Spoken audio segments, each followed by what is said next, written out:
Hello and welcome to Daily Politics on Trust TV. On this program, we discuss issues around politics, policy and governance. I am Shafiu Suleiman. As Nigeria is set to commemorate June 12 as Democracy Day, political analysts are divided over the need to celebrate the system of governance which has been running for 25 years unbroken, or engage in sober reflection on the seeming failure to make meaning in the lives of the ordinary citizens. While some attributed the failure to the ruling elite, others blamed the weakness of democratic institutions to drive an inclusive democratic experience that guarantees good governance, rule of law, selfless leadership, active and patriotic citizenry. It is against this backdrop we'll be engaging with a professor of policy analyst from the Nasarawa State University, Kefi, Professor Hussain Tukur, to appraise the nation's democratic governance trajectory. He joins us in the studio. Thank you for coming. Thank you very much. And before the conversation, here are some tidbits. 35 members of the House of Representatives have proposed a bill for an act demanding the constitutional alteration to provide for the rotation of executive powers among the 6 geopolitical zones. This, according to them, is to ensure equal representation and reduce the desperation and tempo of agitation for the creation of states. The lawmakers, led by Rep. Ekenga Oguchinyere, PDP Imo, made the call while addressing a news conference at the National Assembly in Abuja on Monday. He said the lawmakers were also seeking the amendment of Section 3 of the Constitution to provide for the recognition of the division of Nigeria into 6 geopolitical zones. He added that they were also seeking the provision of a single tenure of 6 years for the president and governors in the country. And meanwhile, the president of the Nigeria Labour Congress, NLC, Joe Ajero, has declared that the organized labor is not resuming the relaxed nationwide strike action over a new minimum wage on Tuesday. Ajero disclosed this Monday at the ongoing International Labour Conference, ILC, organized by the International Labour Organization, ILO, in Geneva, Switzerland. Given the reason for the decision, Ajero said labor would not go on strike yet because the figures are currently on the table of President Bola Tinubu and a feedback is being expected. Now, we'll take a short break, and when we return, our conversation commences. Stay with us. Thank you very much for staying with us. And now our conversation with Professor Hussain Tukur commences. Professor, once again, thank you for coming to the studio. Thank you very much. Yes. Thank you for that. Okay, let's start with this tidbits. We have 2 issues.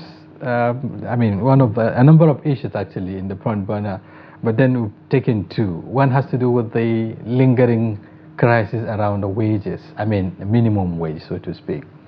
The labor is saying that, well, it is not going to commence. Initially it was to resume the relaxed strike if nothing tangible was done, that is by tomorrow. And now they've said that they're not going to resume the strike. They're waiting for the decision of Mr. President on this 62,000 proposal, by the negotiation committee. How are you looking at this, back and forth concerning the minimum wage? I think there is agreement between the Labour and the tripartite committee. The Labour had proposed and agreed that the minimum salary should be 250,000. That is the current. On the government side and the organized labor, decided that for 62,000. And the 2 proposals were submitted to the president for onward transmission to the National Assembly for the enactment of an act for national wage. That's right. And since the proposition is before the president, I do not think there is need for a strike. But right from the beginning, when 5 days were given by the Labour to ensure that the resolution reached, I was sure it was just to take time to look at the issues and decide the way forward. And I believe that's the way forward.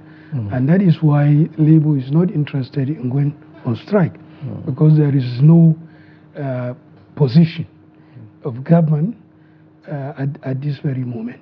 Yeah. 62,000 naira is a proposition. 250,000 naira is a proposition. And therefore, looking at all the indices, living wage, some of the parameters, including the inflation, including the capability and ability of the organized private sector to pay. Yes, and also looking at the wastages in government and so many other factors, there is need to give an appropriate time for those issues to logically be resolved. Yeah, Mr. President has been, at some point was eager, asking the Minister of Finance to submit, an agreement or a resolution reached, and the Labour is banking on the President's magnanimity now, perhaps to either increase the figure, that's what they expected, or for the National Assembly to do that at the level of passage of the bill. Do you see any of this happening, considering the fact that, it appears both parties had a unanimous position, even prior to this conclusion? No, I don't think there was a unanimous decision. Okay. Because I believe the government side and the organized private sector reached an agreement at 62.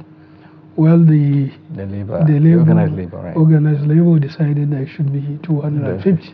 So at the moment there is no agreement. There is only a proposal. No, what I mean, perhaps maybe, what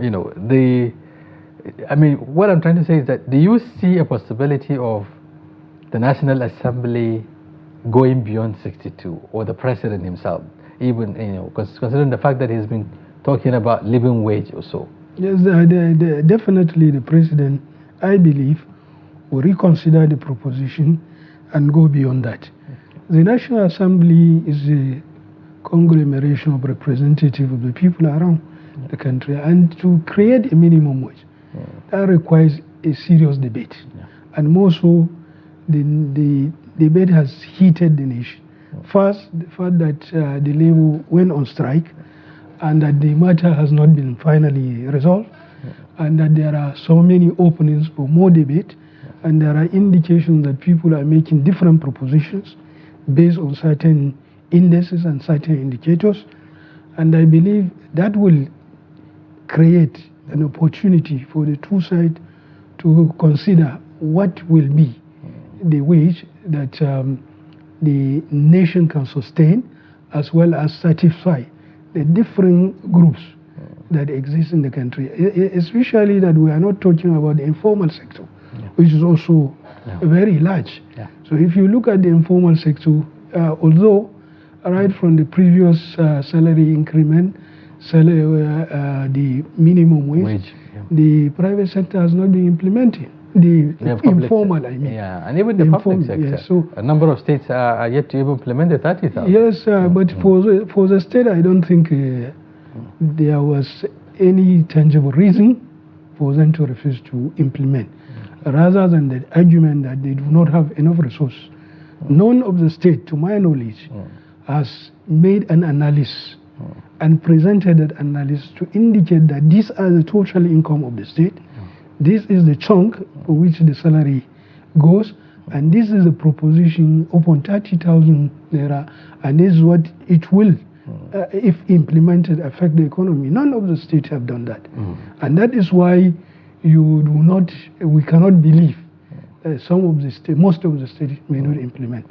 Secondly, if you see the kind of expenditure embarked upon by the states, including the control of the resources of the local government, and which is being challenged right now. Yes, and some of the profligacy in terms of expenditure, in terms of high level of corruption that we have, one will definitely ask, what are the parameters that indicate that a state A or B cannot afford? These are the issues. None of the state has so far presented. In the federal government, we can see, even for the sake of argument, for instance, the Minister of Information has told us that it will cost 9 trillion. Even though one can analyze what is the 9 trillion compared to in the budget. what is the expenditure of the National Assembly in terms of salary, speculation and other? What is the expenditure in terms of infrastructure and so on and so forth? So these are some of the things that we would look at to say, yes, we can afford or not. But there is an argument put forward by the federal government that this is the implication. But at the state level, none so far. That in my state... Only to just, blindly, if like not blindly now, just collectively decide to reject. Definitely. Except for a number, I've seen some figures, flying around, states by states kind of offer. Some are offering 60,000, some 45, some 75. I think Lagos was 75 or so. No, Lagos was 80. I think Edo 75 and a couple of 70, others. Borno was also 70, thereabout. Okay. All right. This is a matter that we can talk on and on, but then let's look at the other tidbit before we get into our conversation proper. A group of lawmakers, 35 of them, pushing for, what they call rotational presidency within the 6 geopolitical zones. Created also by former President Olusegun Obasanjo. There's still also controversies around these 6 geopolitical zones and what they represent. But they are conversing their argument, anchored rather on this, based on these 6 geopolitical zones. Again, they're also talking about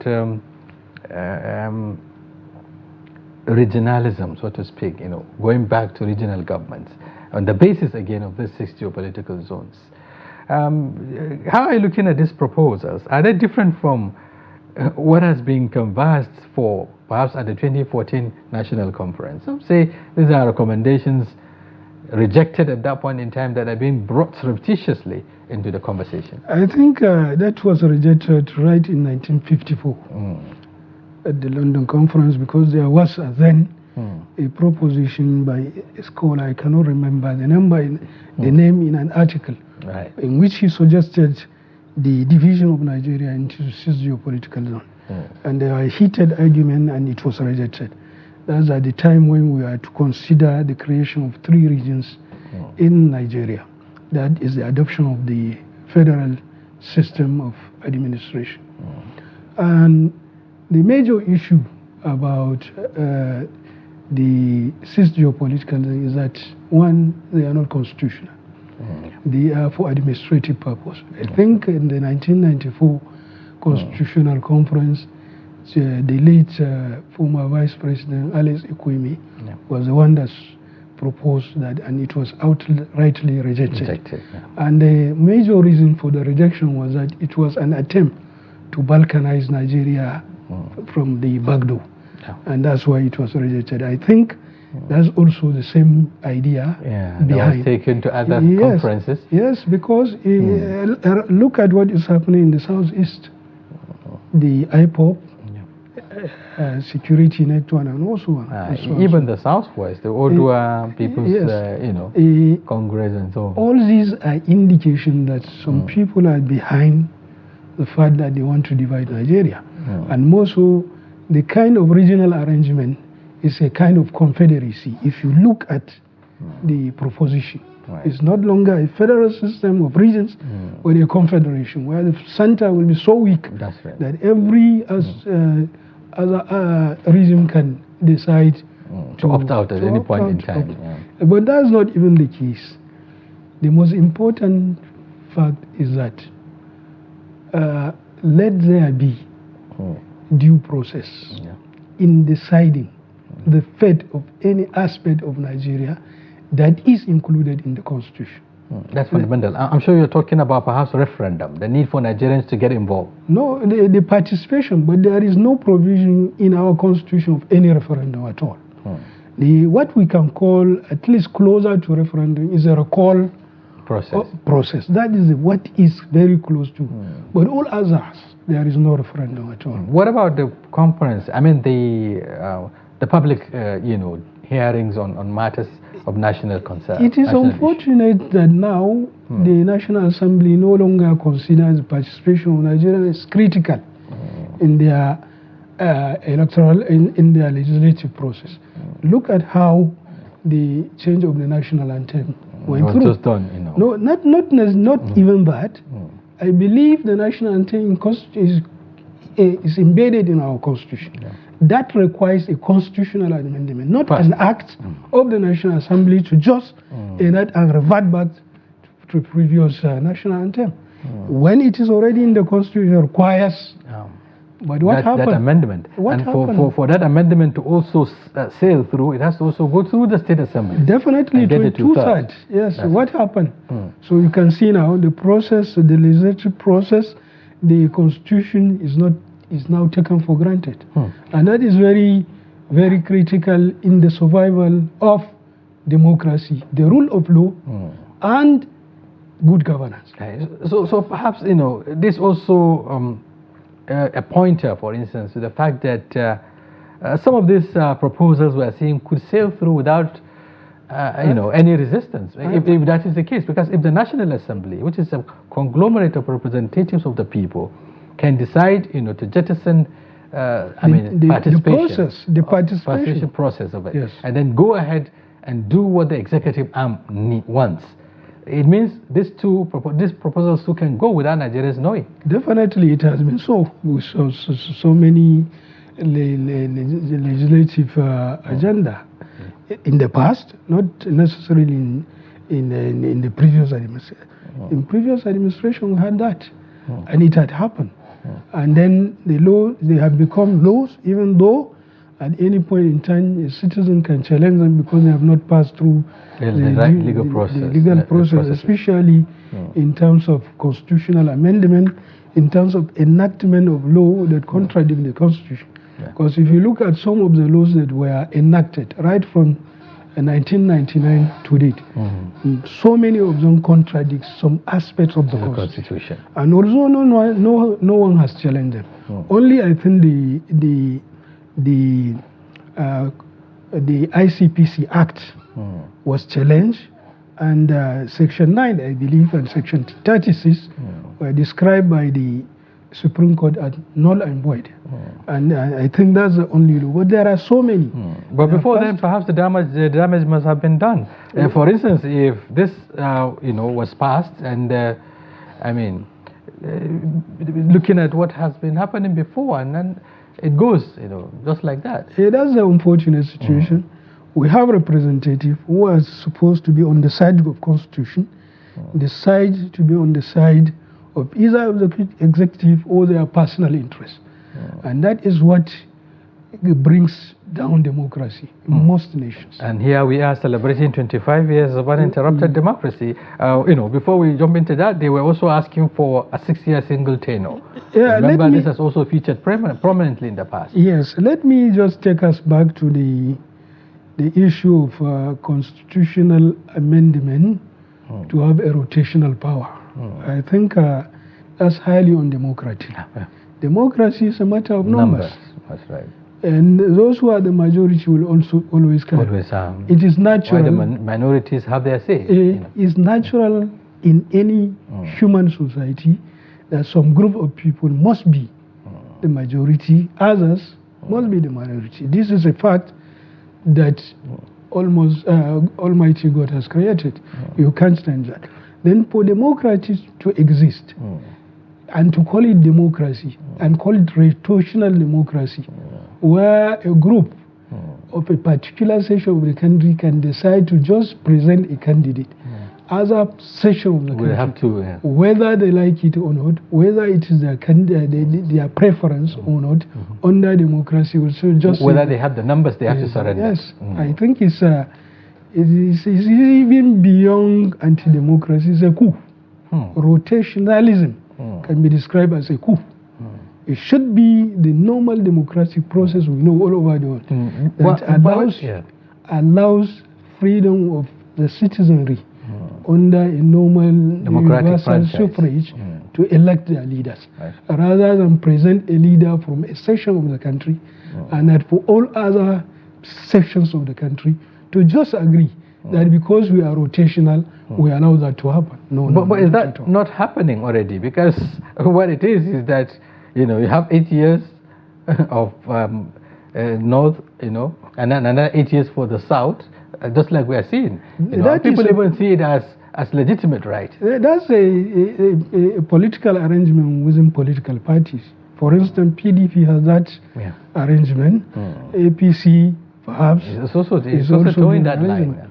But the issue is this: if it is an arrangement by political parties in agreement with the political leadership, who imposes on the candidate on the party, on the nation, then the people have no right to either opt out not to vote or to vote for a candidate that which will also certainly have to affect legitimacy. And that is what people call Nigerian democracy. An imposition, a family affair, a consensus. The political class, yes, perhaps. Yes, this is, if it is what we have to practice continuously and call it democracy, then we are right off from the democratic process. We know that we copy. We seek to copy from the United States. Definitely. Okay, this will launch us into the conversation right away, looking at democracy and whether it is working for Nigerians. By the next couple of hours, Nigerians will be celebrating Democracy Day, even with the imperfections. June 12th is now officially Democracy Day. Looking back at 25 years of this democracy from 1999. Not going back to First Republic or Second Republic, just the 25 years. Would you say that this democracy is working for Nigeria and for Nigerians? Well, first of all, the fact that democracy has been here with us for 25 years, uninterrupted, is a success. Okay. Why? Because we have never attempted the truncation or a complete 25 years. Yeah. And there has been succession from one democratic era, a democratic leadership to another, and even a change in terms of political party. Yeah, there were also transitions. Yes. I mean elections, periodic elections. Periodic election, although with a lot of problems that bedevil the acceptance, creating illegitimacy of the electoral process. So many litigation that we have seen, which is elections being won at the court of law rather than the ballot box. Yes, and then candidate being substituted with impunity, and then the electoral process, electoral law are circumvented by political leaders and eventually endorsed by the courts and so on and so forth. All these have been part of our process of growth, democracy. This fact is that we can say we have succeeded because there is no interruption so far. Yeah. And that the argument that we are learning does not arise at all. It's no longer a nascent democracy. 25 years. If we describe it as a nascent democracy, we believe that our politicians are circumventing all the process for their self-interest and argue as a nascent democracy, put an argument to justify whatever imperfection they create. Not that the system have imperfection, but they do create. They are man-made. They are man-made, deliberately, not even just merely. Because if it is about democracy, other countries are practicing it and seamlessly. Definitely. United States, where we copied from, democracy is working for the people. Definitely. But why is it difficult for it to work for Nigeria? Is it about the institutions? No, it's not about institutions. It's about those who control the institutions, who deliberately refuse to follow the rules and procedures, process and procedure, rules and regulation, and prefer to jettison those one and do whatever they like. And that has been the process right from up to now, that they are going on impunity. And that is why other young political leaders that are selected through the normal process now believe that the only way is to be imposed. And that therefore the normal procedure, participation cannot work. You have to be to belong to a group, and you have to have a godfather, and you have to belong to certain class of people. You should have to believe in their ideology, whether right or wrong, to be competent enough to be considered for a position. Could there be a problem with the the succession, if you like, especially from 1999 to date. A number of people argue that the fact that the return of democracy in 1999 saw a number of actors who were not originally politicians, that have some semblance of, being part of the democratic regime, so to speak. The idea of politicians also coming together to chase the military out of power without proper plans or without proper, structure or even the required capacity to handle governance. Do you agree that that was the starting point? That was the beginning of our mistake, or that was the fault line right from the beginning? No, I don't. Okay. All the politicians who gang up against the military, from group of 9, group G12 of and the rest G12 of them like that, were seriously committed to the enthronement of democracy. And they were capable also in ensuring that democracy take roots and continue to strive. But the fact is that all of them succeeded and abandoned the ideal for which they came together. Prof. And that is the beginning. Not that we do not have the capacity. Those politicians, they do have, and they were committed. If you look at the constitution, all the parties that were created from 1998, 98, even if you go back to the era of 1978, MPN, UPN, and MPP, and so on. And the era of this crop of people, you look at the constitutions of the party, they are comparable to any political party elsewhere in the world that had been in power for 60, 70 years, especially if you look at Mexico and Brazil. This tells you that they had the capacity, they have the zeal and commitment. But the question you ask is what happened when they took over? At what point they derailed? The fact is that when they took power and they forgot everything, it is now what their interest is all about, not what the interest of the nation was all about. Was it at that point perhaps they had a consensus, because there is some sort of, conspiracy, if you like, or collaboration among the political class to continue to capture power, this power capture we're talking about. Because if you look at, from 1999 to date, the political class are seemingly, are almost the same. We've just seen them changing camps, from one party to the other, but with the same kind of narrative, if you like, or the same kind of ideology. Yes, politics is about capturing power, using power, retaining power. That's what it's all about. And then when you go further... Positively or negatively? Because you capture power. When you capture power, it is expected that you use that power to pursue your ideals and values, commitment towards promoting the interests of the nation and that of the people. But we saw the contrary. What is the concern is, are these values, if you like, or ideals? Yes. Are they in consonance with what the people want, or are they selfish interest? No. What manifested from the politician was selfish. But when you look at the manifesto of the party, the campaign promises, they are what the people want. And for this reason, that's why they went to elect the candidate of their preferences. But to ask the question, is it what the politician implemented or not? That's where the question arises. Our institutions are not weak because they were created to be weak, or the rules and regulations are weak, or our civil servants and others do not have the capacity enough to handle those issues of development that we have. But the selfish nature of the politician that ignore rules and regulations, processes and procedure with impunity is what brought us to this very situation. Take, for instance, a governor. A governor in a state is an oligarch. He decides right from the grassroots what happened. He decides to choose who should contest for the councillorship, who should be the chairman of the party at the state, and other members of the executive party. Who will constitute the legislature? He decides everything. How resources are being channeled? Where the resources go, who gets what, when and where and how.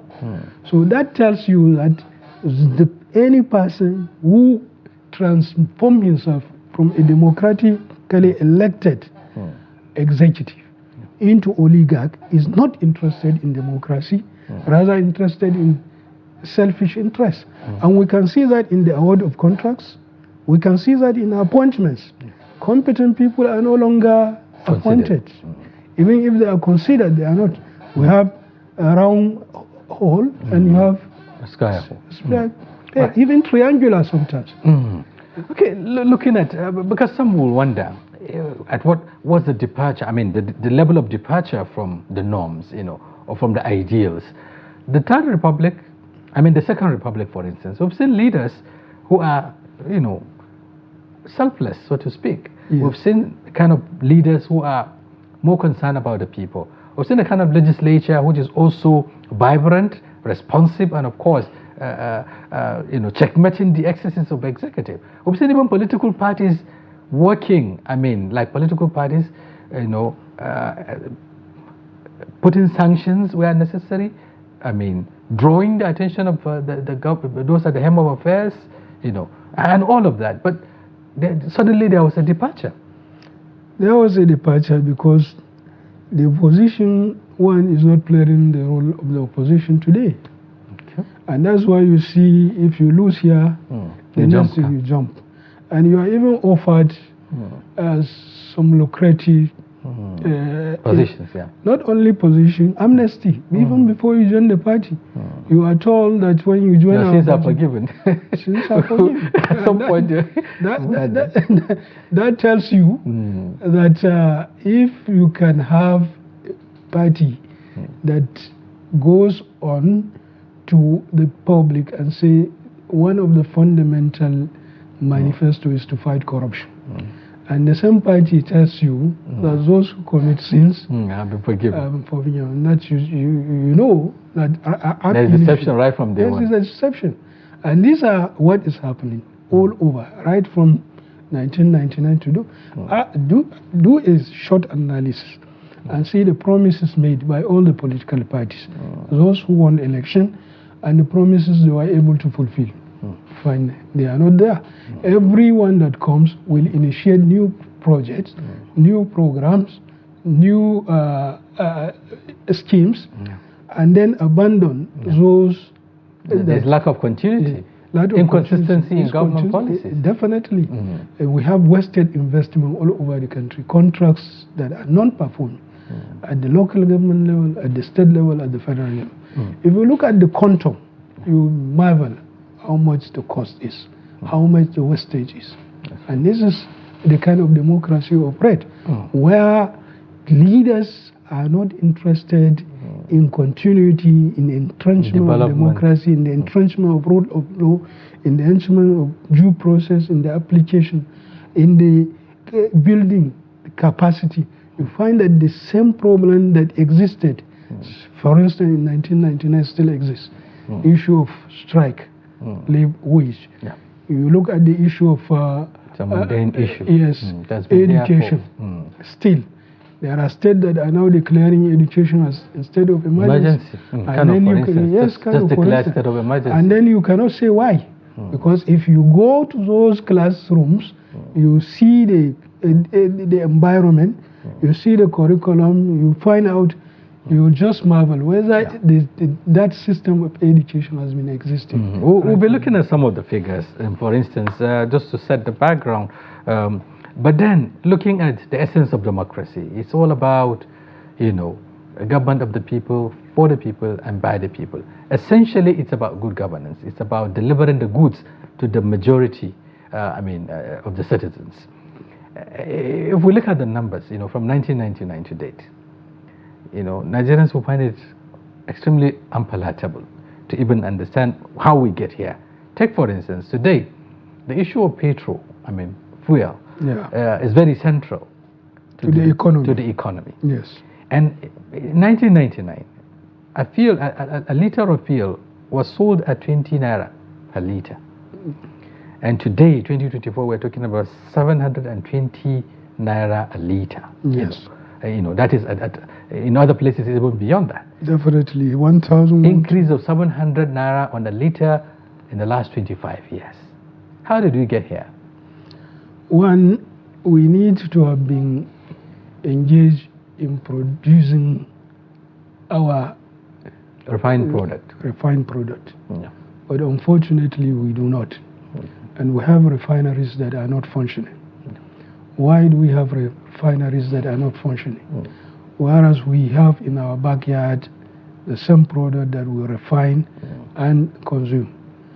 And then you ask, since we are not refining, where do we get our product? Yes. Then the payment of the product is a product of a price, a cost. And that cost is not calculated in naira, but in dollar denomination. And because our capacity to produce and get dollar has been shrinking right from 1999 up to today, and to the extent that we are a net, if I may say so, consumer, then you ask yourself whether if the dollar, the lack of productivity that we have, which is also precipitated by a lack of our provision of necessary infrastructure for economic development. You ask yourself whether that problem could not have arisen. So is the electric also tied to the currency devaluation? For instance, looking at the exchange rate, in 1999, a dollar was exchanged at 88 to 90 naira to a dollar. And today we're talking about 1,500 to a dollar. Then we ask ourselves the question, why the rise in terms of value? So if you talk about devaluation, naturally devaluation, and we have that in the past.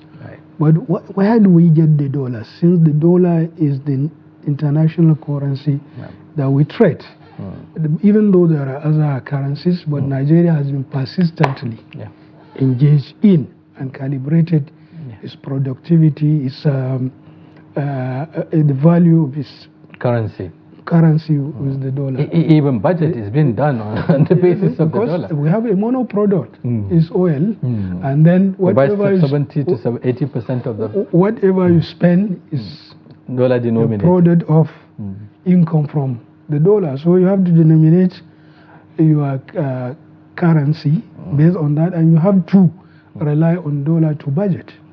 And if that's the case, then you ask yourself, at the mercy of your currency. Definitely. Your currency is a dependent currency. And therefore, since it depends on the value of a certain currency, it means that if there is fluctuation in terms of value, your own also will naturally depreciate. And if we look also at the policy of international market, not only international, multilateral, bilateral, international financial institution, you can see them. And then the policy we implement too, that also a policy that naturally will create poverty. How do you mean? Yes, policy inducing poverty. We have many of them. How can take for instance the devaluation, not the devaluation, the currency. Yes, that means automatically the pocket of the people will go once there is inflation. Is it not poverty creating policy? When you look at the removal of subsidy, for instance. Yes, the dependence on import rather than export, isn't not a value, isn't not a poverty creating policy. Was it by design, or it happens over time? No, it happens over time because what we do is that we do not do a thorough analysis to see the implication of our policy decision. We just decide, merely sitting around the table, we call ourselves expert, and then we decide. The consequences, we now think about them later and try to provide solutions that will not. We'll go to a stage where we even insert it in our speech, for instance. Yes, then take for instance. Subsidy has gone. Subsidy have gone, but the CNG bus, where are they going to? Are they produced in Nigeria? I should ask that question. which means you're adding value to other economies. Is one. What will it do? It will increase poverty. It will increase. And how long is it going to take for it to even take off in the first place? Even assuming it takes a year to take off, we have added more bosses, we have added more dependency in our economy. Everything you import, you don't have to, you don't produce here. It means that you are creating more jobs elsewhere. And then you are increasing, you are deflating your foreign reserve because you have to pay for all the services and so on. And most of the policies surrounding what do I call it? Surrounding the welfare package introduced to cushion the effect of the increase in the petroleum pump price are naturally going to other economies. You are migrating them, into other economies. And so you are intensifying dependency as well as reducing the number. So either way, it's a double jeopardy. Whatever you do, it's a cycle. That's what we call policy-inducing poverty and unemployment. Okay, looking at because looking at the figures again, I was talking about the essence of governance. Perhaps in the first place, is about welfare of the people, just like you said. Definitely. Now the welfare seems not to be there because value has been eroded in terms of the currency. Purchasing power has drastically been reduced. Poverty has been weaponized and all of that. Take for instance, a bag of rice in 1999 was sold at 2,500 naira. Yes. Today, it goes for 67,000 naira. Yes. So you can imagine the gap, about 65,000 increase in the last 25 years to a bag of rice. The question we'll ask is that, are we producing enough rice locally with local input that will naturally bring down the cost? Are we doing that? At some point, there was a policy option talking about the anchor borrower and then bringing up production. It was an unfortunate program that was fostered on the country. I will say so. Now, looking at the total amount invested in terms of anchor borrower or in terms of rice production, looking at the quantum of money given as loan to rice millers, looking at the production, looking at the input, all the total input, you will realize that for a bag of rice that should have cost 30,000 naira, more than 150 subsidy has gone there. And then the capacity, the production we are told does not exist, and that is why there is. But is that correct? Because some will say that there was some level of sufficiency, especially in terms of rice production in Nigeria. At some point, they're talking about export, for instance. We know that when there is sufficiency, what should be the price? Availability. Accessibility. What should have been the price? But they will also argue that if you crash the price, you are not encouraging. It's not the crashing the price. This is not a production by the government. In order to say we'll crash the price and then make it available to the poor. All the production were made by farmers who were on their own on private investment basis, and therefore these are the ones that produce. And these are the ones that will sell to make money. And they are the ones to pay back the loan if they had, for instance. But why is it that the price? Then there are factors that naturally ensures that the price is up. Yes. Okay. We should ask ourselves, what are they? What are those factors? What are those factors? And how can we address them? Because we're talking about food shortage, we're talking about food insecurity. Definitely. Well, hoarding is one of them. I should say so. So you believe that there's this hoarding? Many people at the time of the bumper harvest, right production, bought the paddy in billions and hoarded them, and they are producing them today at this ridiculous price. Yes, it is true. Right. Okay. Then, yes, go ahead. Yes, okay. We have a number of other issues to talk about. We were talking about education earlier, which is also very important part of human capacity development. Was it because of the gap in terms of funding, that created this huge number? Let's take, for instance, out of school. In 1999, we just had 6.4, 2010 even, not even 1999, 2010, we have just 6.4, out of school children in Nigeria. Here we are talking about 18.3 million, according to UNICEF, for instance, the current figures. Look at the jump within 15 years, we've added, more than 12 million out of school children. Yes, we should remember also there is substantial population growth. Right. That is very important. And we should also understand that there are parts of the country that are still behind in terms of educational pursuit, and that we should understand also that effort to close that gap has never been successful over time. Why was it so? Because the governance at the subnational level were not interested in closing that gap. Take for because instance, of funding, or because funding. Was it a deliberate? It could be deliberate in some cases. It could not be deliberate in some cases. It could be neglect. Take for instance the constitutional arrangement for the education right from the inauguration of this very constitution. The fact that it's in the concurrent list. Secondary school is under the state government. Primary school from basic.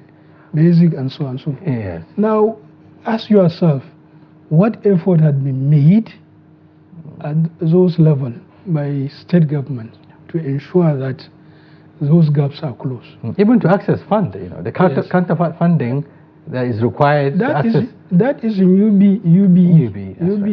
Right. In most cases, counterpart funding is not coming, and that is an effort by the federal government to support basic and primary education. Because it is not profitable perhaps for the subnational governments. They don't go for it.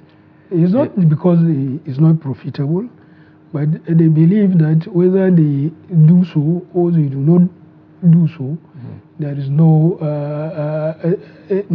active citizens engagement.